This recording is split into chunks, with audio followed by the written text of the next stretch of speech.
right now, like I think another thing that I care about deeply is that the young boys that are growing up today, whether whatever gender they feel, if they're cis, whatever they are, when they're boys and they're learning about masculinity, that they have new models and new archetypes. I can't deal with the old generation. Like the stuff my uncle believes is not what I believe. The stuff that old school hip hop heads believe. We a new generation now. You know what I'm saying?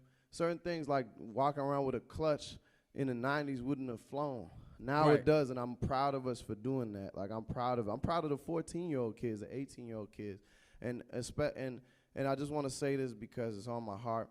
R.I.P. I don't know if you saw this, but Reese. There was a young man who just committed suicide. He was attracted to trans people, and he couldn't take the bullying on the street anymore. That kills me, man. Yeah. That kills me. And I know that a lot of people, it's not in fashion for a lot of quote unquote heterosexual men, but if those men truly were secure with themselves, they would have never bullied him, and he would have never committed suicide. We can't do that anymore. That's old talk. And for black people, just so we know, because the issue with us, we don't know our history. Africans don't know. A lot of Africans, a lot of black people do not know our history. It's not taught to us. We don't got schools that are doing this. Homosexuality was in pre-colonial Africa, just so we are clear. Anybody telling you that it's not a black thing and that the West and Europeans somehow brought it, that is not true. There were, you Google it. there are kings in Buganda, which is modern day Uganda, that were openly gay. There were rituals in certain communities, just like rites of passage ceremonies, just like Greeks have it, where for a man to be with a man, that gave you more power. There were lesbian queens. There were all types of different homosexual relationships. There was trans people. When you look at masquerades in modern day Africa, there are men that dress up in skirts. And you're going to tell me that it ain't African when these leaders are walking around with suits and iPhones and speaking other languages, talking about languages and people that are stories that are not our myths. We never going to win worshiping other people's gods. We never going to win with other people's ideas. We have to win with our ideas. The only way we do is we know our history. So that man, he would not have died if we knew our history, if we taught our own. So that's the truth. Don't let anybody lie to you about this. That's what's happening right now. That's so real. I know we're in Atlanta. Thank God. You know, there's places that it's more open here, but there's a lot of people they're also still with the old way of thought, and it is just not true. So man, I had to say that because that uncle line. Usually I say it and I feel cool and swanky, but today he was on my mind. You know what I'm saying? I want to piggyback off of that comment with two things. First and foremost, I think that your style, because you're a very masculine man. You know, the women was lined up down the block around the corner. They was sitting on top of my car when I got out. I was like, man, get off my car. I'm trying to leave, but we can't see Jidenna.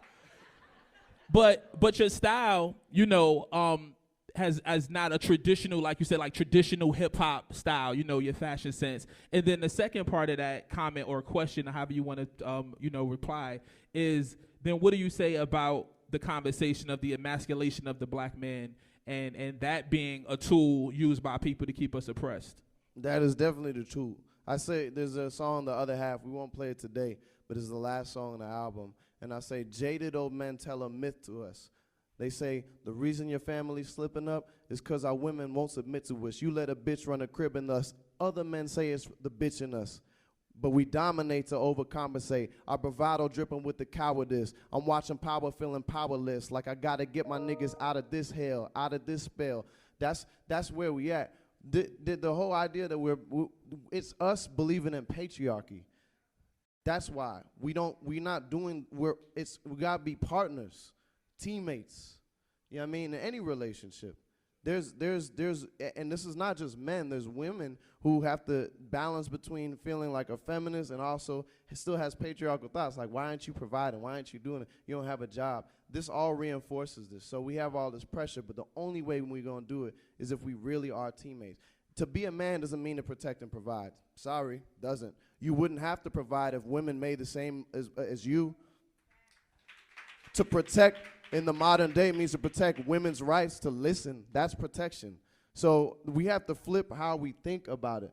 I've read a lot of Trisha Rose, a lot of Bell's Hooks to get here because, and I'm still interrupting women too much in conversation. I'm still getting rid of the residue in my brain. But like, we need a lot more, and it's not gonna be on Twitter. It's actually gonna be us having these conversations and having little boys and girls and sitting with boys and girls, because a lot of us, it's a wrap for us. You're too old. You boys and girls is what I focus on. So to me, that's what we have to do. So the framework of what masculinity means is a different thing, because we'll never reach where we are now. That's why we're having the problems we have. I hear that. Y'all make some noise for Jidenna, ladies and gentlemen.